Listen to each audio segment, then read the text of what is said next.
Are you looking for the perfect training split to help you be a better athlete? Well, I'm gonna help you do that today here on the whiteboard. Let's get into it. Hey there, Brandon Smitley here from Thirst Gym, and today I'm gonna help you write the perfect training split for you as an athlete, or help you navigate your way around the strength and conditioning room so that you can be a better athlete. The first thing we gotta understand here is that you want what's called athletic muscle. And while there's not really a scientific term behind it, there is science behind the fascia system making athletes great at what they do.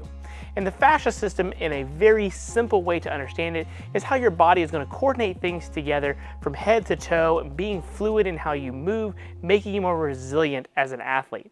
Now, the big example I can give you here is if you look at a power lifter that squats, say 1,000 pounds, they're big, bulky, they're slow, and they move like a unit.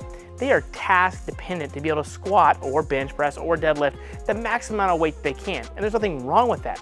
But you as an athlete, you've got to remember that you either got to run, jump, throw, change direction, have extreme amount of endurance, be able to use different energy systems depending upon what sports you might be playing. These are all vital things that make you uniquely efficient athletes on the field, court, pool, wherever you happen to be. Your sport is not here in the weight room. Your sport is out there doing those things. So we want the tasks that we're doing here in the strength and conditioning facility to carry over. So let's talk about what those might look like and how to lay them out here on the training board so you have a perfect training plan every time you walk in the gym. Okay, the first thing I'm gonna tell you here, this is my opinion. Every strength coach is gonna have their own specific way of how they like to do stuff. But in general, if I'm just looking at any random athlete, whether you pick a cross-country runner, a football player, a wrestler, a basketball player, a track and field athlete, a swimmer, does not matter. If you take this training plan, more than likely it's going to help you be a better athlete. So again, this is very general and all-encompassing. The first thing I'm gonna like to let you know is that I prefer to do a 3-day training split. Now, the reason I want to do 3 days is to optimize the amount of recovery that you have as an athlete. So when you're practicing, doing sports, doing games, you can recover from what you're doing here in the strength and conditioning room. The other reason I like to have it is that we can target specific tasks on certain days, and we can make sure that every week in, week out, we're gonna hit those tasks, those movement patterns, and these explosive movements every single time we walk into the gym. And by having 3 days per week, your chances of missing are much lower. As soon as we start to go to 4 or 5 days a week of training, missing 1 day in a week can really throw up your whole training schedule, and you don't wanna be behind the 8 ball. So this is a nice way to make sure that you get in 100% of your training sessions. It's spread out so that you can recover, and it's not going to interfere with your practices, your games, and the things that you need to do as an athlete. What I like to do for our first day of training is a lower body emphasis training day. And you call that day 1, Monday, Tuesday, depends upon where you want it. But your first day of training, I like to do the lower body emphasis base your work first. I'm gonna say emphasis because a lot of times the movements that we're gonna do can be somewhat full body in nature. They obviously are not gonna be just exclusively leg exercises like a bodybuilder. So for the first thing I like to do for most of my athletes is some kind of weightlifting based movement. And sometimes that will be a snatch, sometimes that will be a clean, but usually you're going to look at the snatch and the clean as kind of like the main go-to movements. Now these can be from the hang, these can be from the power, these can be from the blocks. You know, these can be from position 1, position 2, above the knee, below the knee. Really depends what you think you need as an athlete or where you're at seasonality-wise. It could all depend. I really like snatches in terms of developing rate of force development from the hang or from the blocks. Same thing with cleans. I like doing them from the blocks or from a high hang to work on pulling underneath the bar, getting nice and explosive underneath there. This again can be anywhere from 3 to 5 sets. And really it's going to depend on your reps there, but probably 1 to 3 reps is kind of like the sweet spot to make sure that you're staying explosive, but you're also getting stronger in those movements. I then like to pair that with a plyometric, and I really like to do that with a vertical based plyometric. And the reason more so being, if we're having to pull vertically with those weights, whether it be snatch or a clean, we're gonna continue to train vertically as we jump as well. So it could be a box jump, hurdle hops, weighted plyometrics, anything like that are all fantastic things here. And then the other thing I like to add in is some kind of sprint variation. Now, the reason I say a sprint variation is because Depending upon what you're doing, this could be a mechanic-based thing. This could be A-skips or different skipping variations or bounding variations to work on your technique. This could just be 10 to 15-yard sprints working on the acceleration mechanics, getting as much effort as you can there as possible. It can also be doing sled-resisted sprints or prowler sprints, again, for anywhere from 10, 15, 20, 25 yards, working on being fast and explosive moving forward. Yes, these are all powerful, explosive exercises. They are supersetted together. This is gonna maximize your time. They're all very high, fast twitch, muscle fiber-based activities. Are going to make you fast, strong, and explosive. As long as you're resting a little bit going to each one, taking anywhere from 3 to 5 minutes after you've done each set here all the way through, you will be recovered enough to get through this. And the reason I like this order is because you're doing something technical hard here at the top. You're then going to work on something more body weight related, and then you're going to continue to also be faster. So you're going to surf that curve of the force velocity curve to be a better athlete. All right, the next thing you're gonna do then is go for your main strength exercise. And for me, I really like this to be a front squat or a back squat variation of my choosing, focusing on just going after strength. So again, this will probably be anywhere from 3 to 5 sets. And again, we're going to continue to stay in that strength zone of anywhere from 1 to about 6 reps, trying to get as strong as we possibly can on these. So these can be your front squat, your back squat, your box squat, pause squat variation, safety squat bar, using bands, chains, anything there really flies. If you want to track your velocities, you can do that as well. But again, the goal here is to move really heavy weight as strong as you can. And then I really like to then put in a mobility exercise as a filler. And then what we have here is not only getting stronger, but we're continuing to stay athletic, stay moving in good quality ranges of motion. By focusing on our mobility through our downtime, it allows enough active rest so that you as an athlete can continue to feel good. For mobility here, I usually like things that focus on the hips, hip flexors, or hamstrings to pair nicely with our lower body exercises. So think of things like your couch stretch, your hip switches, your adductor mobilizations, your hamstring mobilizations, all fantastic things you can put here. Then once this is done, we then move into our auxiliaries, okay? So what I like to do here is I usually then like to go with a single leg variation. And since we've squatted here, I like a single leg or a lateral lunge variation if you need to change direction. So a lateral lunge variation works right here. Anything laterally is gonna be okay, but that's kind of the first exercise that I kind of look at. And then I pick an upper back-based exercise, something like a shrug or a face pull. Those are all great things that you can do as well. So we'll put a face pull there here. And again, this is probably gonna be 3 sets for about 6 to 8 reps on average of what we're doing. And again, so we're moving side to side, staying lower body, getting some extra shoulder work in, supersetting to maximize our time there. All right, the last thing we're gonna work on here are some more auxiliary-based work. So again, I really like to go here with something single leg related if I can. Hamstring related is also okay, but usually I'll go with like a single leg dumbbell RDL, and then we will pick an ab or a trunk based exercise. And here I really like to pick something that involves flexion. And so what that means is bringing my legs up. So here you can think of your hanging leg raises, your reverse crunches, anything that's going to do something like that. You could even do any kind of crunching variation. So you could do a kneeling cable crunch, standing cable crunch. You could do a decline sit up with a med ball throw, something that's gonna train your trunk flexion here, paired with your hamstring exercises. And now you've got your whole training session written out for that first lower body day, and you're gonna check all those major boxes. Fast, explosive, springy, generate as much force as you can, getting strong, moving side to side, post your training specific work and your abdominal work all in one training session. You should be able to get that all done in about 60 minutes. All right, now that we got our lower body day done, we're gonna focus on our upper body day. Kind of makes sense, right? So ideally what you would do here, if you can, you would have that lower body day, a day off, or a GPP or recovery-based day where you're gonna do some stretching, some mobilizations, some soft tissue work, zone 2 cardio, so anywhere from 30, 40 minutes of just quality aerobic-based work so you can enhance your recovery. You can do sled drag variations, anything to help you recover between that lower body day, a day off, and then ideally this upper body day. If you have to squeeze in at a pinch, you gotta do this upper body day after your lower body day. Totally okay, it will be fine. but if you can get some extra rest, that's going to help you be more recovered for this session, especially from the explosive aspect of it for the exercise we're gonna start off with here. So again, just like with our lower body day, we're gonna take the same kind of template and feed that into this upper body day.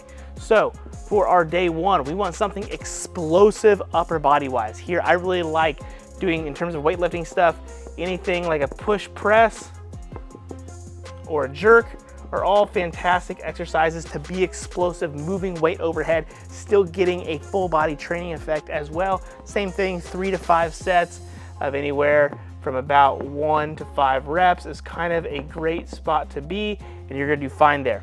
The next thing I then like to do is some kind of med ball variation, whether that be a med ball slam, it could be a throw, it could be anything that's going to throw it overhead, so you could be sitting up and throwing it. You could do side to side tosses, you could do scoop tosses here, you could do shot puts, all completely fine. Same thing here, but you're gonna do probably anywhere from 5 to 8 reps on each of these.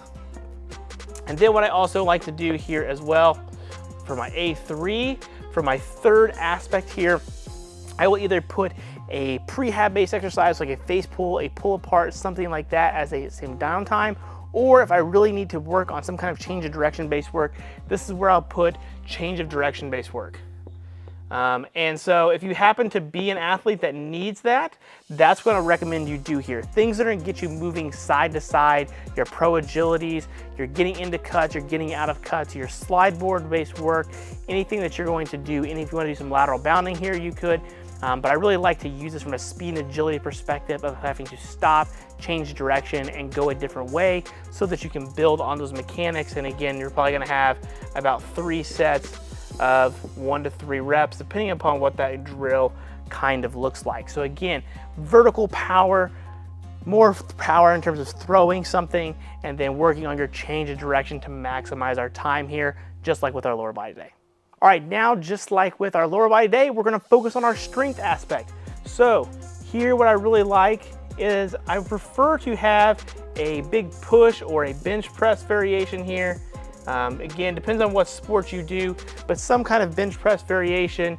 Again, 3 to 5 sets of anywhere from 1 to 6 reps, trying to get much stronger here. And then B2, I will do one of 2 things. If they really need to get stronger, then I will usually just put a horizontal row here. And so here you can think about your chest supported rows, your tripod dumbbell rows, machine rows, inverted rows. Any rowing variation is gonna fit great here. And again, 3 to 5 sets of anywhere from 5 to 10 reps, trying to stay nice and strong. If you're really trying to push these bench press numbers, you could put your face pulls, pull aparts, upper back, shoulder rehab, prehab exercises right here, all totally okay, especially so long as you can do them in your A series as you're ready to go, but I really prefer the horizontal rows. And then we're gonna start to move down into our accessory based work here. So since we did this here, I like to get some kind of more vertical pressing here as well, usually, or dumbbell based work. So consider we did a regular bench press, a incline dumbbell is going to work great here. And then same thing, I can do like a lat pull down to continue to get some more volume. And again, we're just going to superset that for 3 to 4 sets of 6 to 10 reps. And that's just going to give us some nice extra auxiliary work. Now, come over here to end our auxiliary work. The last couple things that we're going to focus on here are going to be 3 different things. We can handle a little more workload with our upper body based work. So what I really like to do here is, again, put in some kind of oblique based work. So think here of your pallet presses, your Russian twists, any kind of rotational throws or things like that, side planks, suitcase carries, these all work fantastic here. And then I've got some extra spots. So here's where I also then like my prehab exercise. And then more than likely what I'm gonna pick is I'm gonna pick some arm direct work. Okay, again, what you wanna put here, biceps, triceps, blow their arms up, whatever you want. Again, 2 to 3 sets of just fluff. Okay, this is all fluff work. Really what you're doing, sets and reps here, is not gonna make the end of the world. You just wanna make sure you're getting some quality heavy work here with your triceps, your biceps, your upper back, and your obliques. Run through this with as little amount of rest as possible so you can get some extra conditioning from it as well, and that's going to have you ready for our day 3. All right, now that you got your first 2 days done, the lower body day, your upper body day, we're gonna move on to the full body day. Kind of makes sense. If you did your lower body day and your upper body day Monday, Wednesday, this would ideally fall on Friday, maybe even Saturday if you want that extra day of rest. The other thing would be if you did your Monday, Tuesday, you did those 2 days back to back, the earliest that you'd want to do this session would be on Thursday. You would probably even want to try to do it on Friday to give you a little bit more space considering you had 2 hard training days back to back. But regardless, make sure that you come into this day with at minimum a day of rest in between. Let you're as fresh as you can be because again, it is full body, so we are going to have lower, upper, and full body based activities in here. Now, just the same kind of template. Again, we're gonna start with something explosive, okay? Since we did a weightlifting movement earlier in the week, we did a weightlifting pressing. I'm not really too big on putting a weightlifting day here, and I'll explain why here in just a little bit. But ideally what I like to do here is some kind of broad jump variation. So we are going to try to jump as far as we possibly can, whether that be single leg, whether that be both legs, whether that be jumping backwards and then forwards. You name it, as long as you're doing a broad jump, you're gonna be okay. Next thing here, I like to do a lateral plyometric. So again here, we're gonna start staying a little bit more plyo. This is gonna be a little bit more of a twitchy based day. We're gonna stay nice and explosive. This could be lateral bounds, doing lateral hurdle hops, laterally jumping over boxes, onto boxes, rotating as we jump. Anything that's going to get you laterally moving side to side explosive is going to check this box. And then for our A3 exercise here, I like to again do some kind of med ball based work, med ball, throw, or slam, doesn't really matter. You're just gonna pick the opposite of what you did on day 2. So if you did a scoop toss on the day 2, you wanna make sure you're doing a slam here. If you did a slam on day 2, make sure you're doing a scoop or a shot put, something of that nature, so that you're throwing something rotationally and getting your hips in here. If you choose to not do a med ball variation, you can do explosive landmine work here, where you can do different types of chops and lifts with the landmine. That would also be an exceptional thing to put here to, again, make sure you're still staying nice, explosive, and twitchy. All right, now that you've done all your plyometric, your twitchy based work, which this day is really focusing on, we're now gonna move into our main strength exercise, and that's going to be our good old fashioned deadlift. Now, we can focus on a couple different things here. We can do RDLs as this main movement, a Romanian deadlift. If you're doing the off season, you're trying to get some really strong glutes, hamstrings, eccentric loading, that would go great here. If you're really trying to still work on jumping higher, be more explosive, this would be great for a hex bar or a trap bar deadlift, really trying to push those weights nice and heavy.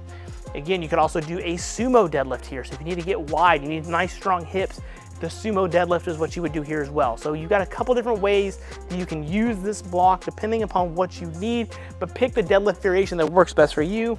And again, about 3 to 4 sets of anywhere from 1 to 6 reps, just depending upon what variation you're doing. You can even maybe push this up into 8 if you happen to be doing RDLs.